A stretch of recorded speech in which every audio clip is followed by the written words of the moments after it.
Coming up next on Public Access TV is Fan to Fan, where we talk about all things sports. I'm pleased to welcome back today baseball author and historian Herb Crehan to share some exciting and very relevant information about a joint effort with the WSOX and the Mass Alzheimer's Association about using baseball memories to stimulate those impacted by this tough disease. Stay tuned. This will stimulate your memory. It could hit a grand slam home run.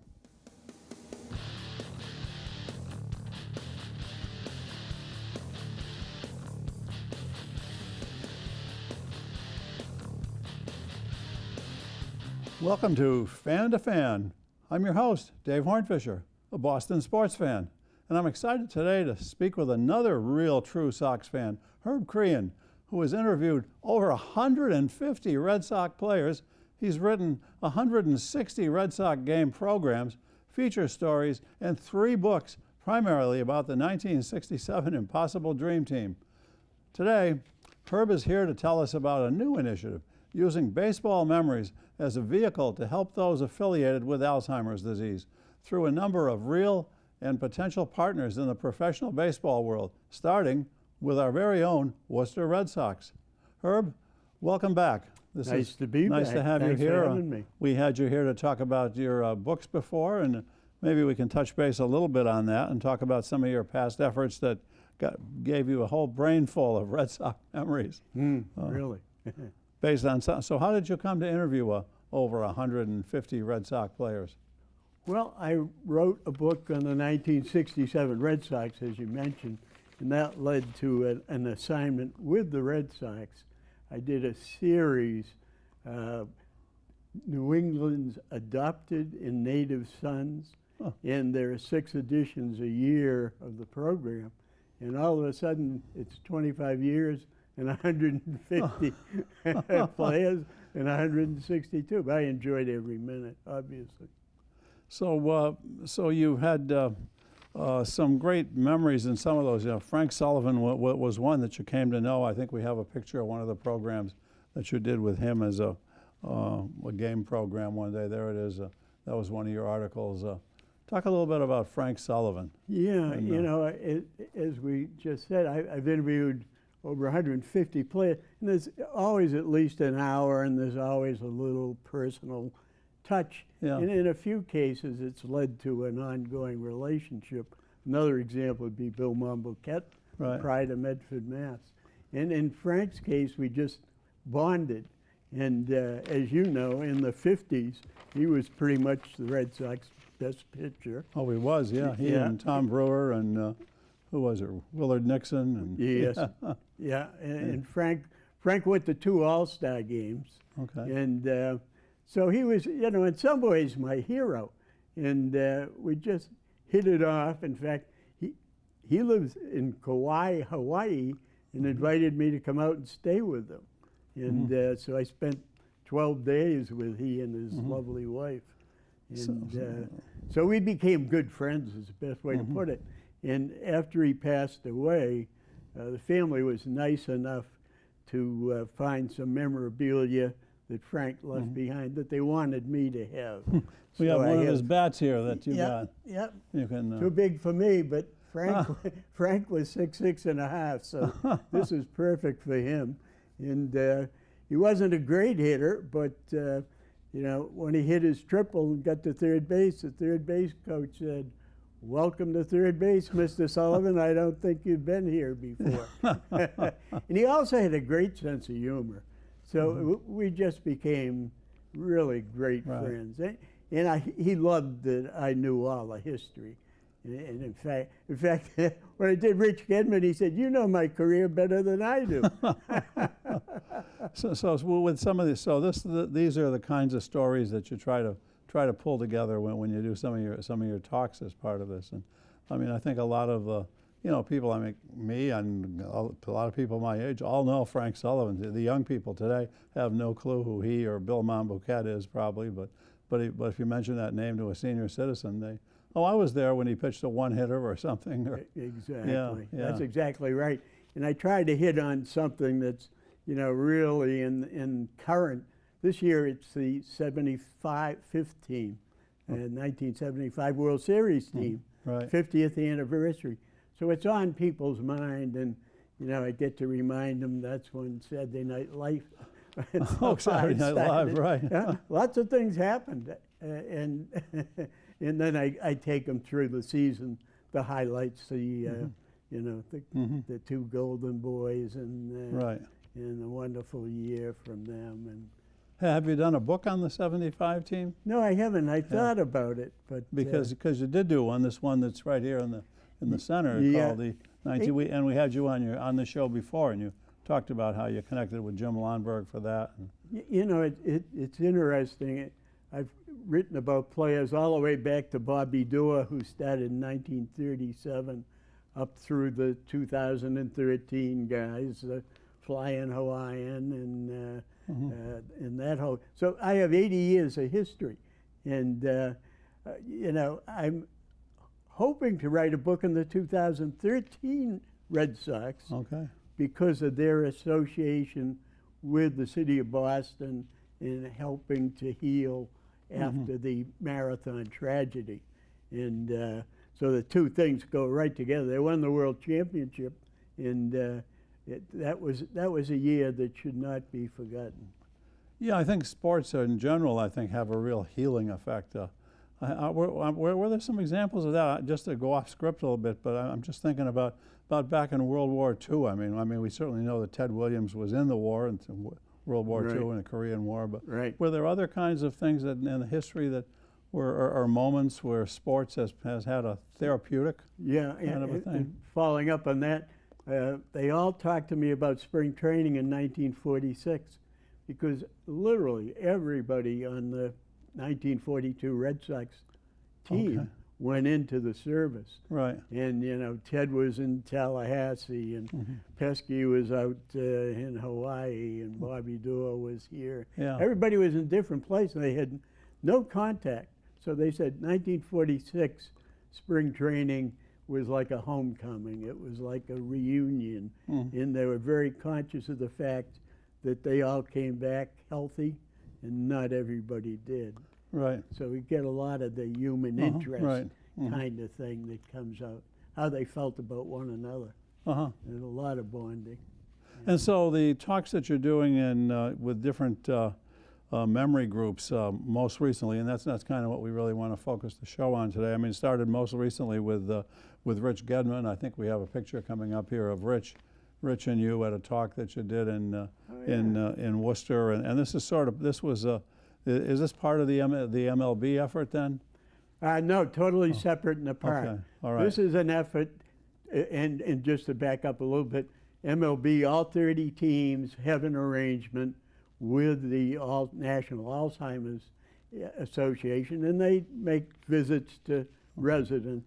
Now, we're moving to get 120 minor league teams involved, follow the same model, and the Woo Sox were good enough to accept my request so to let's be go a back and pilot. talk a little bit about the Major League one. We have a picture of Rico Petrocelli coming up here. I think you've had which Red Sox players have you had from the Red Sox I've in the done Major League? Rico. I did Jose Santiago.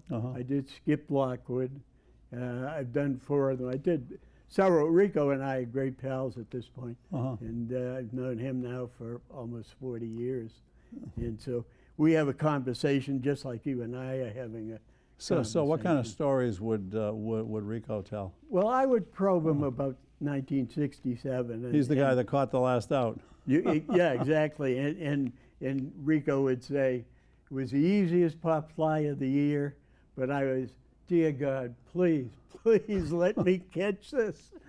Let me drop this.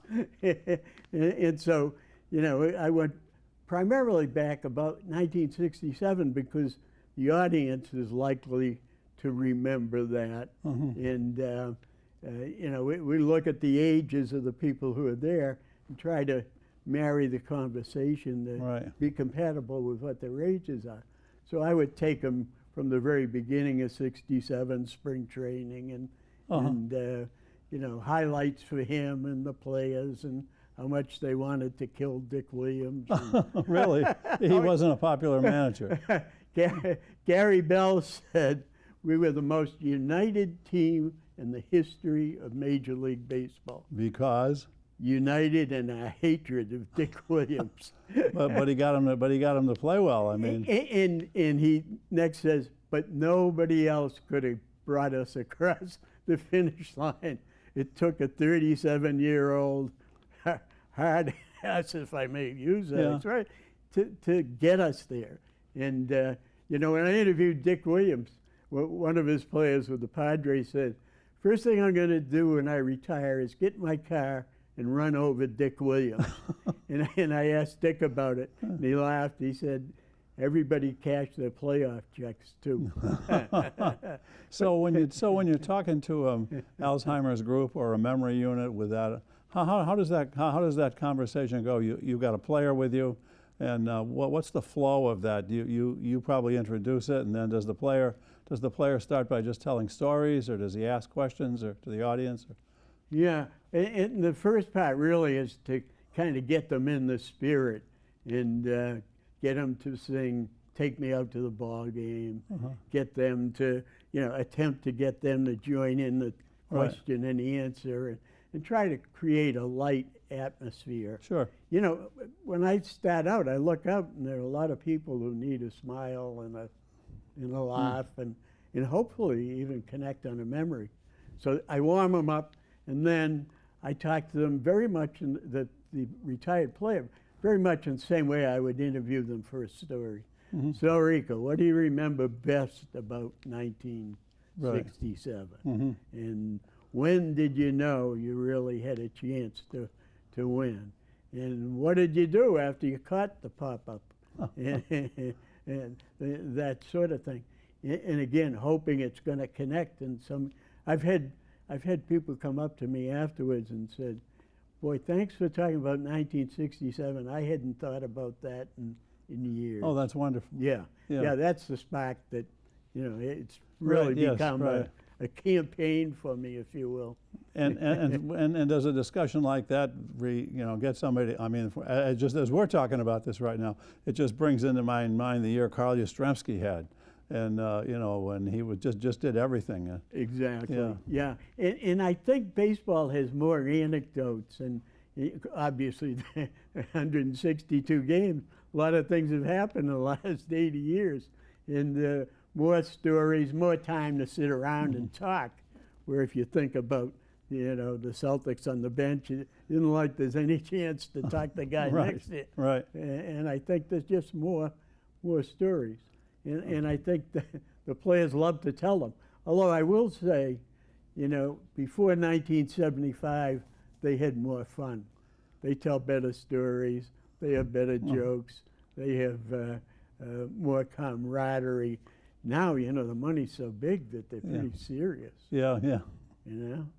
So who are some of the other ones beside Rico that you've been bringing to these meetings? You said you had three others. Jose Santiago was the second best pitcher in 1967 after Jim Lonboy. And of course, he lives in Puerto Rico. And I went down to visit him in Puerto Rico. And he had said to me, "I am a national hero," and I laughed. I thought that was pretty funny. Did he set you up with an Alzheimer's group there? Or? No. This is in the past. Yeah. And so he's an ideal guy to ask questions about the Latin American players. Oh, right. Yeah, and talk about who was the first to start a World Series game and who is the first to start Game 1, and the answer to that is Jose. Right. And that makes him a folk hero in Puerto Rico. And people remember that sort of thing. Oh, yeah. And he hit a home run. Yeah. Yeah. Yeah, right. Yeah. And I tell the folks, I stood with him on the field in Fenway and pointed up and said, "That's where your ball went." He said, "Oh, I hit a lot of balls up there." And I said, "Jose, in your whole career, you only had 2 home runs." A lot of them in batting practice. He actually was a pretty good hitter. Yeah. And so who were the other? Skip Lockwood is... He's local, isn't he? Yeah, a totally different situation. He was the last of the bonus boys because the following year, the draft went into effect 1965. He signed in 1964 for 135,000 from Charlie Finley, which nobody thought could be done. And then he said, I get there for spring training. Everybody hated me because they knew they weren't going to get a raise. It all went to me. Can you imagine? Here we all dream someday we're going to, and he shows up. He said, the batting practice is throwing at me. And, nobody will talk to me. Oh. But actually, he was a two-way star before it was fashionable. And he started out as a third baseman and played as a position player for a number of years, and then switched over to become a reliever. I'm sure the name Ted Williams, though, brings up a lot of response back from people. Yeah, and of a certain age. Yeah. And, everybody has a Ted Williams story, I think, And I remember the first time I met him, I was scared to death. And I felt, what kind of jerk am I that I'm... When I interviewed Mel Parnell, who was a great pitcher... With the same time, yeah. Yeah, in the late 40s and into the 50s. With Williams, yeah. He said, first time I met Ted, I was spellbound. I was tongue-tied. I couldn't even talk. And here he is in a Red Sox uniform, running around the outfield with him. And so if he couldn't talk to him, and that, I didn't feel quite so badly. Plus, he talked in this big, loud voice, and every sentence had a curse word in it. Those SOBs. Like, whoa, okay, Ted, nice to meet you. Dick Flavin always had some good stories about Ted Williams. Yes, yes. Yeah. Yeah, and of course he drove Pesky and Dorr down to have a reunion, the last reunion they had. Yeah. So he picked up a lot of stories. Yeah. So with Williams, do you get stories or questions back from the audience? Or I remember that one time I was with you in a group and you mentioned that, and someone had a story about coming back from the service and their father talking up to Ted and Ted giving him tickets to a game or something like that. I think that what they mention most is his military service, and the fact he lost 3 years to World War II, and the better part of 2 to the Korean War, which most players did not. Right. And so they talk about, what do you think he would have done if he'd had those 5 years? And of course, I always say, he would have hit more home runs than Babe Ruth, and gone into the Hall of Fame. And they'll often ask me, what do you think Tony Conigliaro would have done? Sure. He's a local hero, and tragically did not get to play out his full career. And so I quote Dalton Jones, who was his teammate and great pal, and because I asked Dalton, what do you think? And he said, well, he would have stayed in the game long enough to break the home run record. He would have gone in the Hall of Fame. Then he would have gone to Hollywood and become a leading actor and win an Oscar.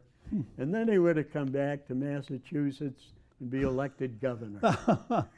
So speaking of... And that's what I said, and he said, I'm only half kidding you. Yeah, I know. So speaking of Massachusetts, you mentioned before the minor league thing, and let's get into that a little bit here, because that's kind of a big focus here. You are being supported by the Alzheimer's Association of Central Mass and the Woo Sox. I think we've got a picture here of you and Rich Gedman at an event right there. Talk a little bit about that event, and I think you've got another event coming up with them, right? Yes. I started in November, backing up, started planning with the Woo Sox people, and they had agreed to be the pilot to, take the major league program and install it with the minor league teams. So it was a pilot program. We did the Memory Cafe, and we're going to do more. But also they're doing an Alzheimer's awareness game on June 22nd. And so there'll be an opportunity to educate. And we're also doing a presentation to their own staff, their teammates, as they call them, informational for their own benefit, so they can recognize it, and family members or friends, or just be aware that this is a very special need in a very in the connection of baseball, because it does trigger memories for people who ordinarily are not doing any remembering. The Society of American Baseball Research, which you call yourself, they call it SABR. I think we've got a little logo of them here to show. But talk a little bit about how SABR is really connected with this minor league effort, right? Yeah, I'm the chairman of the task force, which is, they have a memory care committee that they've had for a long time, running in tandem with the major league, not separate. And the idea is to take the major league model, install it, in this case in Worcester. There's 7,500 members worldwide. I mean, there are chapters in London. Of SABR? Oh, yeah. Oh, really? It's been around for, I think, 40 years. And as you know, a lot of people are pretty serious. Sure, oh, yeah. And there certainly is a group that are statistically oriented, and sabermetrics really kicked off the whole. With SABR, sabermetrics, yeah. Yeah, that really kicked off the popular, the computer generated batting orders. Is that where WAR came from, and all these new statistics that generally. But a lot of the members are just interested in human interest stories, history. So it's an umbrella or a tent that takes in anybody who's serious about their baseball. Well, like knowledge. that picture that you had of the first night game in Hull and stuff like that, and you have a few others that are, I know you've told me, and so these are things that you would introduce and tell people, and when you're there. And I think you've got one coming up in Portland. You mentioned. Yes. Well, moving on from the Woo Sox, that only leaves 119 minor league teams. And once I do that, there'll only be 118. And I'm like Johnny Appleseed. I'm going to go around the whole country till I get all 120. So Sea Dogs, Portland Sea Dogs, is a great facility. That's the AA Red Sox minor league team. So do you have to do they verbally have committed. Do you have to do some research about baseball in Portland? I mean, some of the famous Red Sox have all gone through there. Certainly the current team, I know. And yeah, the people who are trying to remember major leagues. Okay. They don't remember what happened to the Sea Dogs in 2000.